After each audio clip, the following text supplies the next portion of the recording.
Good afternoon and welcome to the Happy Half Hour. I'm Leigh Kubin. And I'm Sandra Priestley. Welcome to our podcast. Happy Thursday. Happy Thursday. I am so excited because we're going to talk about something, about a quote I heard today and in real time. Yeah, because I haven't heard it. You don't know anything about it. I am still working through it. And I think it's going to be like the most exciting conversation ever. I can't wait. Okay. So welcome to the podcast. Thank you for being here. I am drinking this Moscow Mule with spicy pineapple soda. You know, like it's from the Green Gentleman, which I feel like it's the same as that ginger beer, the Jamaican ginger beer. Like it's super spicy. It's got that gingery pepperiness to it. Yeah. So it is spicy. It's going to be a spicy conversation. Ooh, I like it. I know. What are you drinking? I'm just drinking some lemon water in my cute Yum. little cup. Yum. Yum. I One of love those it. things. Mm-hmm. It's so And it's a refreshing. little flat. Oh, but it's so refreshing. I love just adding, I don't know, lemons and mint and things into my water. Well, it's sparkling. And I didn't probably shut the lid enough because it's a little fun, but it still is good and flat. refreshing. Okay. So, all right. Okay, let's read this quote. Okay, today I was listening to this coach, just in my own personal development, and so interesting. So this coach, she makes a like insane amount. This is Melanie Ann Lair. She's made over $100 million in sales since 2017 when she went bankrupt. She does not have her grade 12 education. She dropped out of school. She just would panic during exams. And she's like, I mean, her life is just massively different now. Mm-hmm. Yeah. So I was listening to her today and she said this quote, and it was, trying to avoid disappointment leads to a disappointing life. Okay. Now, I am the girl who, just because someone said it and makes a lot of fucking money doesn't mean that I'm going to internalize it. Like, I need to put it through my own filter of what I believe to be true in my own book of law.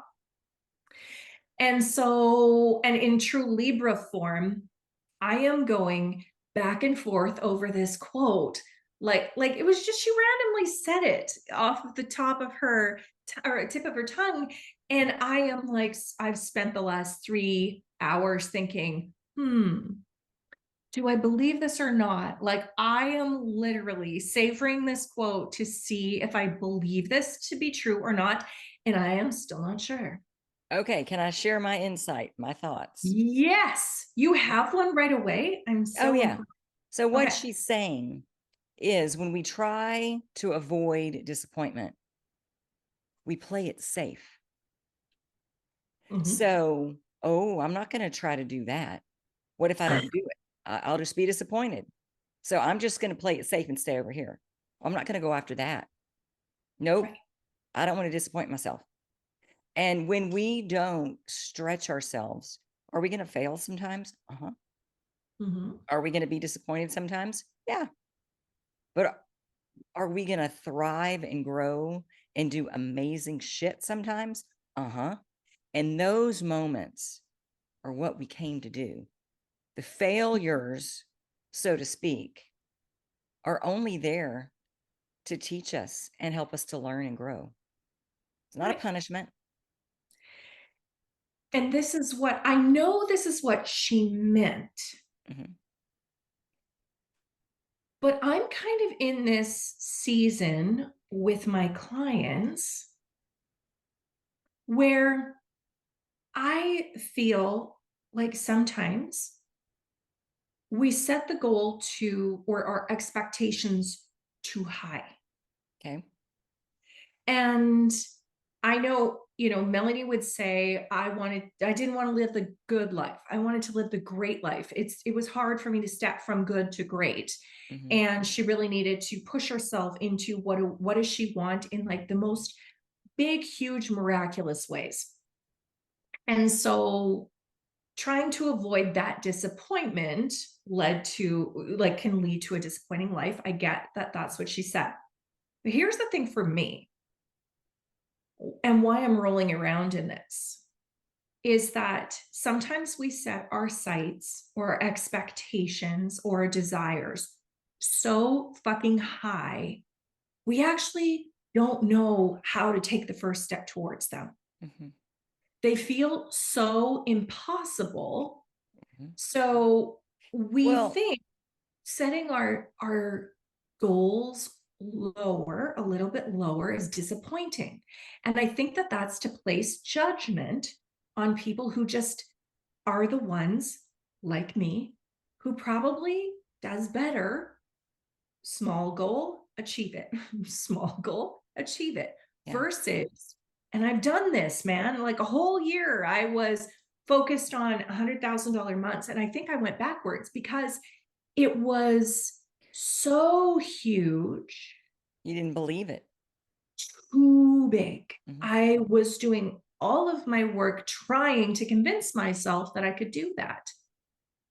And instead of, and then I was totally trying to avoid a disappointment,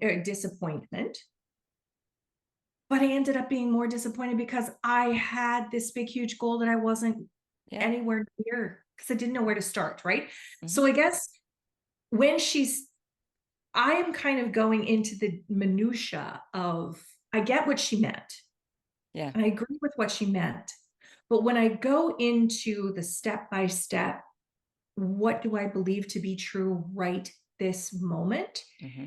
I think for me, it's not disappointment to set a smaller goal.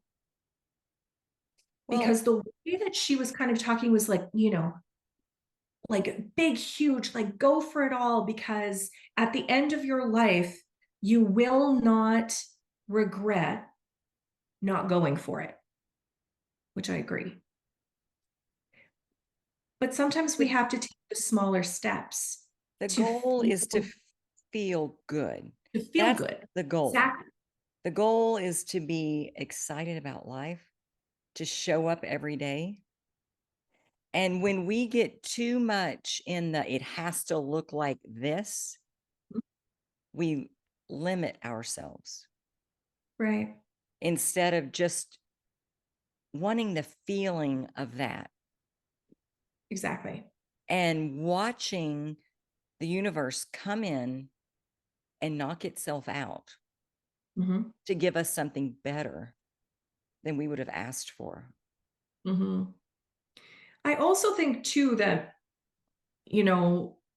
I've been listening to a lot of Abraham, but when the goal, and I mean, sometimes listening to you sounds the same. That's channeling the way Abraham. It works, right? But I feel as though when the goal is to always be feeling better, mm-hmm. setting up smaller goals that we can achieve builds the momentum of feeling better. Mm-hmm. And so we have to determine our goal and allow it to be okay if it's not a huge goal, because we don't want that disappointment, because what she was kind of talking was like going for it. Like, what are your huge, big, huge dreams? And not trying to avoid those. But for me, it's more, what is logical? What is the next step? What is something that I can achieve so that I can feel good right now, while at the same time having big goals that I'm going for? It's like little steps, achievement of little steps. You feeling good should not be based on what goals you are achieving. You feeling good every day, no matter what is going on, is the goal. So right now I've got 2 hypnotherapy patients. Both, well, I mean, I have more than 2, but 2 specifically have been diagnosed with breast cancer in the last week and a half. Mhm. Their goal is to get up every day and feel good. Yeah. Their goal is to focus on health.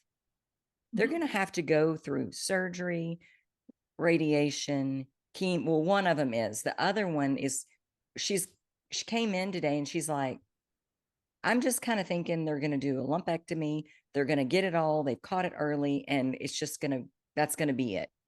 Nice. And I Mhm. love her outlook, but Yeah. they have big, heavy stuff hanging over them. Mhm. That is a little Yeah. scary. And what's interesting about both of them is that they're like ready to fight. Like, like I'm going to knock this shit out and get on with my business. But Nice. I don't want them thinking cancer, cancer, cancer every day. No. I want them thinking I'm healthy and happy and thriving every day, and let the universe take care of the rest. And when it happens like that, it works out so much better than when we go, well, I really want $100,000 a month, but I'm going to just dial it back. Why don't we just show up in full effect, Mhm. tuned in, tapped in? Wait, how does it go? Tuned in, tapped in, turned Tapped on. in, turned on. Yeah. Yeah. And let the magic fucking happen and Mhm. see what will unfold before us that we didn't have to fight for. We didn't have to push anything or make anything happen. We just Yeah. expected it and knew that it was coming. And this is the thing, is because when she's talking about trying to avoid disappointment, like avoiding disappointment leading to a disappointing life, to me, it's like focusing on huge goals, like achievement of something. And I really just like this idea of like focusing on what can I do right now? Yeah. What can I do right now to feel better, to feel good, to Mhm. feel, like, and when you were talking about your 2 clients, all I thought was of The Secret. Do you remember in The Secret, there was that woman and I believe it was breast cancer that she It had too. was. She had some type of cancer. Yeah. And what did she do? She spent her every single day watching comedy movies, comedy shows, focusing on trying to laugh and be as happy as possible. Yes. Distract herself from what Mhm. was going. And that's Like another way to do it. vibrating.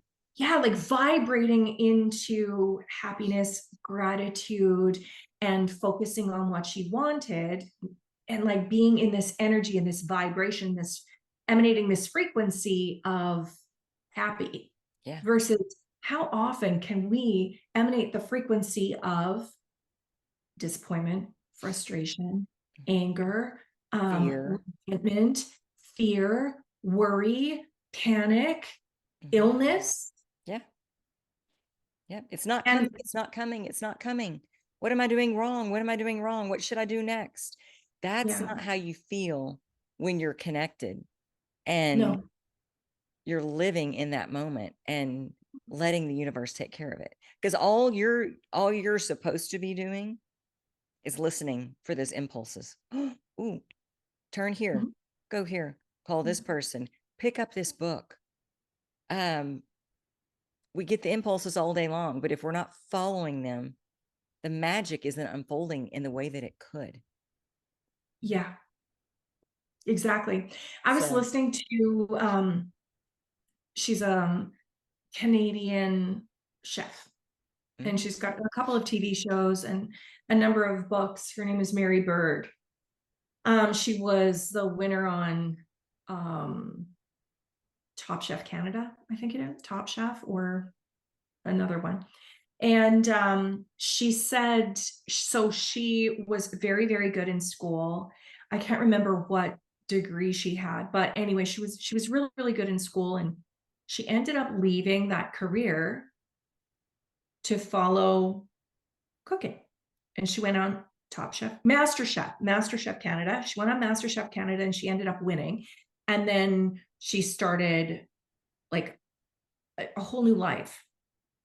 And so she was asked by someone in the audience, what was it like? Like, what was it like for her mother to have watched her leave what she was doing and move into something completely different? And so how did they experience it both? And her mother just sort of said, like, she was always passionate about cooking. And like, she was always so good at it. Like when she was younger, she would be the one, like myself, who would grab cookbooks and just read them like they were books.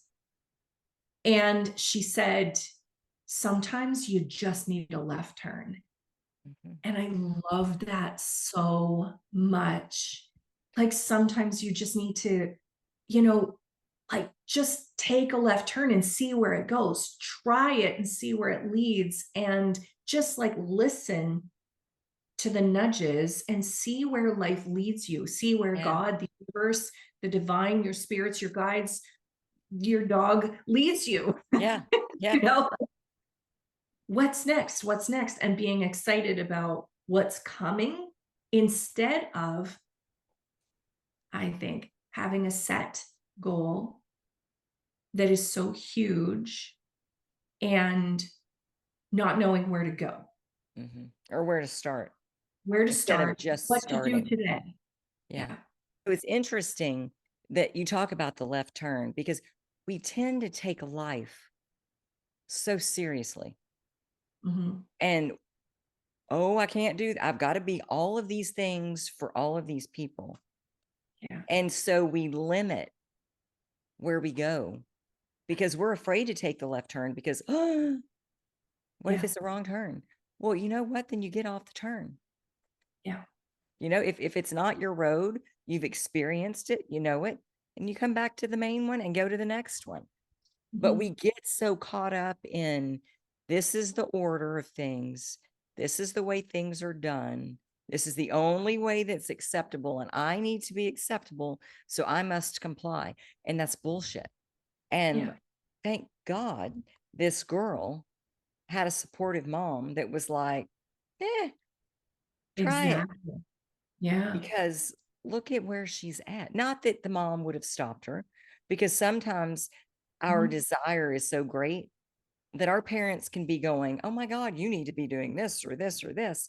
And you can smile and go, okay, and keep Right. doing what you're doing. But not everybody's that strong.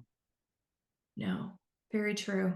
Mm-hmm. And I feel as though um there's a quote that I'm sure everyone has heard, and it's don't take life too seriously, you don't get out alive. Yeah. And it drives me kind of crazy, but it is very, very true. We spend so much time agonizing over decisions Mm-hmm. and just instead of just saying, fuck it, I'm just going to see what happens. Yeah. Yeah. Let's just try it and see what happens. Let's not make this be such a huge, huge decision Yeah. whether I am going to buy a pink sweater or a white sweater. And let's Right. face it, people do. Uh-huh. No Yep. one gives a shit what color you're wearing, Yeah. you know? But like, and that's just a small little example. But So I many times. will say, when it's a big thing, take the Mhm. path of least resistance. Yeah. And Abraham talks about that too, Yeah. right? The What path is of, the easiest way, not from A to B, but comfort? Like Mhm. there are some ways when I leave the office, I do not go because of the traffic patterns that might be quicker, but I Mhm. don't like the way I'm going to have to turn. I don't like all the traffic. Too many cars coming from too many different ways. It is easier for me sometimes, not always. Today I was in a position where I had to go this way. I hate to go. Mhm. And I knew I was going to have to go that way. So I said, oh, I'm going to get to that intersection and there's not going to be anybody there. It's going to be beautiful. And I sat there and felt that for a minute. And I approached that intersection And do you know what? No one was there. Nice. But when I do have to go that way, that's the way I approach it. But if I am feeling hesitant or fearful or, oh my gosh, which sometimes I do, I'll avoid it. I'll go a different way. And we've got to know ourselves well enough to go, you're not in the vortex on this subject. You need to not make any major decisions about this. Yeah. And, oh, no, I can feel this. I feel it with every fiber of my being. Go this way, do this. And when we make decisions like that, Sandra, it's magic. I know it's not magic. People They're that don't never listen to wrong. us all the time, I'm Yeah. not talking about magic people, but it is magic in its It own just way, always works out. Yes. perfectly, I and think better than we would have even asked for. mhm. I think too that when you're talking about take the path of least resistance, when it's not necessarily a road, but like a decision, to me, it's a knowingness that this is right for me. And it doesn't Yes. mean that it's not going to be work, Oh, no. but it's like what feels right in my body, what Yeah. feels like this is who I am. And that's what I often work with my clients in business is like, what is authentic to you? What's interesting is the majority of us over time don't have a fucking clue. Yeah. Yeah. We don't have a clue what is authentic to us and who we are in our bodies because I was that girl. I know I talked about this on the podcast before, but I was that girl that was swinging on the swing sets, singing Take Me Home Country Roads to the top of my lungs. And I was having fun and I was posing and I was doing all these things. And then I went to school and it was like, comply. Oh, wait, I've got to blend into the walls somehow because I don't want to be teased and I don't want to look bad and I want to dress the same as everyone else and I want to be the same as everyone else Yeah. and I want to do the same thing as everyone else. And I don't really want to stand out because standing out would be bad. Standing out might get me into trouble. Standing out might get me noticed. But isn't all that fucked up thinking? It so is. And so eventually, it's like by the time maybe 40s, 50s, I don't know. But like eventually it's like, wow, who the fuck have I become? Yeah.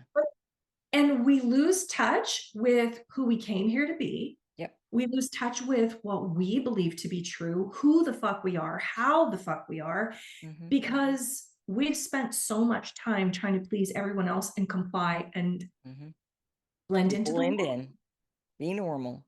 Yeah. Yeah.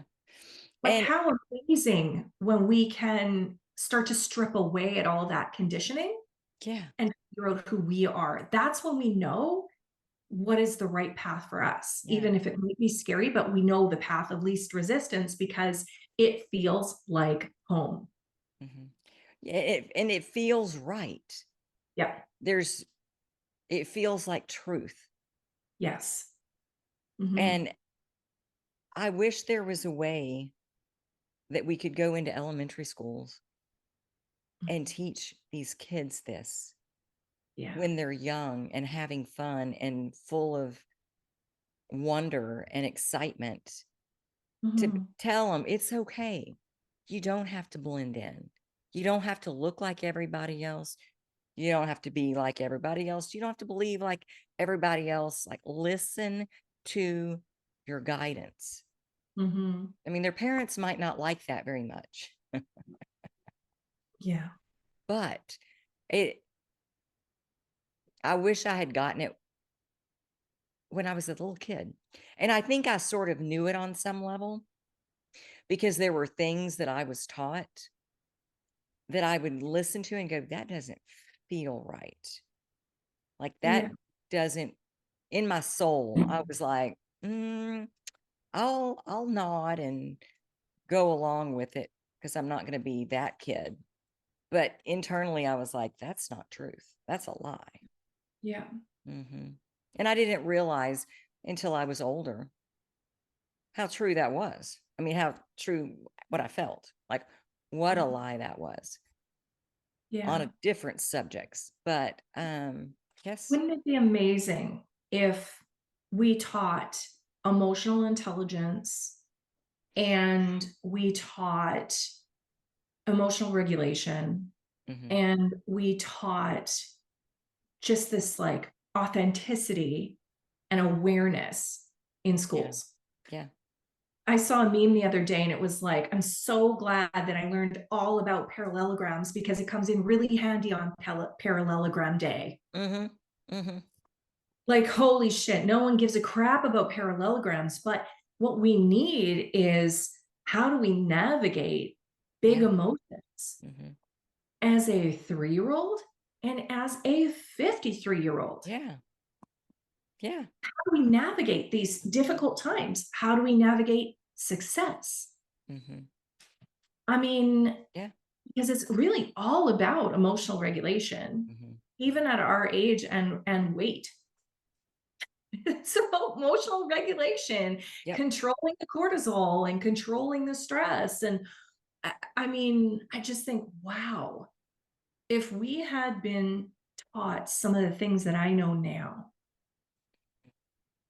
through the school system Yeah. by the teachers, because it's one thing to hear. I know when my daughter was in, I think it was grade 6 or grade 7, someone came in at lunch. They had like I don't know, it was like a girls group at lunch. And I think it was like once a week or something. And these girls got together and it was really about women's empowerment or girls empowerment. And, she talked about like not getting sucked into the drama and the trauma and, being a kind person and recognizing that someone else's reaction may not be because she's being mean, but more so because she's being protective. And so she talked about all of these things once a week to these girls. And I do think Shay probably remembers some of them, but this is like, wow, could we do this every day? Could we Yeah. reinforce this every day? Yeah. And I understand that teachers have so much on their plates and the curriculum is changing so much. I mean, my gosh, they're splitting the atom at age 9. That's what it seems like, because Yeah. I took university calculus, and let me tell you, what the kids did in grade 10 was what I was doing in university calculus. Mhm. Why? Yeah. I remember when the kids got to a place with math that I could no longer help them. I think it was after algebra. I was like, Mhm. yeah, Yeah, I'm done. Paul could help a little longer, but I laughed because I was like, yeah, I learned this in college right. It's wild. It's and I wild. haven't used it in a few years. So, Yeah. Parallelograms, uh-huh, often you need to know the circumference or the area of them you never in know. real in the real world. Anyway, but Well, wouldn't it be amazing if that's what we could do, is really work on like just managing our emotions and mhm, and yeah. like understanding where our authenticity lies. I just think, wow. And not judging someone else's response to us and Mm, making it mean something about because us. about us, Yeah. because we don't know what's going on in their life. We don't Mhm. know what's happening to them in this moment, what happened to them today. And they could have had a really shitty ass day, Mhm. just been diagnosed with breast cancer, Exactly. just lost their job or hadn't slept all night. Right. And then they respond to us in a way that we go, we make it Yeah. mean some bullshit story about us. It's not even true. We just made it up. And Yeah. then we're miserable instead Exactly. of going, wow, I wonder what's going on with them. Maybe Yeah. asking them, you okay? Yeah. Instead of, oh, I hate that bitch. Yeah. And reacting to the emotion that is coming towards them, right? Mhm. It takes some emotional intelligence to do that. Mhm. Yeah. But yeah, we Focus. I feel like we're out of time. We are out of time. I was Okay. just getting ready to say that. Thank Wow, you, we went Sandra. all over the place, We didn't we? were a little bit, and but I think it's good. It was good. Yeah. Yeah. But thank you, and thank you guys for joining us. We'll see you next Thursday on the Happy F Hour. Bye. Bye.